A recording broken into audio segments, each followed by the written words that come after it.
Λοιπόν, κορίτσια μου, αφού έβγαλα τα προϊόντα από το κουτί, πριν λίγο που το είδαμε κι εμείς, στο άλλο βιντεάκι, έχω το σκονάκι και εδώ πέρα λέει ότι η μάσκα αυτή είναι για ταλαιπωρημένα μαλλιά βαθιάς επανόρθωσης και ήταν λέει διαθέσιμη ξανά από τις 29 πρώτου, οπότε μια χαρούλα, δηλαδή πάλι καλά που τα κατάφερα.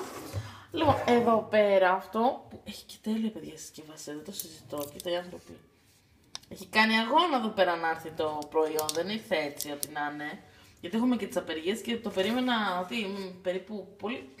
Είμαστε δεύτερη εβδομάδα νομίζω. Κάπου εκεί. Νομίζω. Τέλος πάντων, δεν είμαστε δεύτερη εβδομάδα, ψέματα. Όχι. Εκεί. Μία εβδομαδούλα έκανε να έρθει.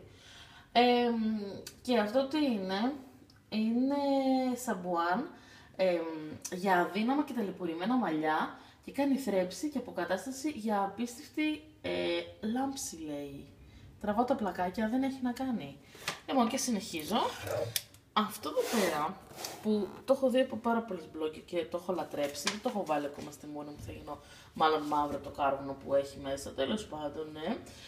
Είναι για βαθύ καθαρισμό, είναι για όλους τους τύπους δέρματος και ήταν ξανά διαθέσιμο από τις 31 πρώτο όπως σας είπα και παιδιά...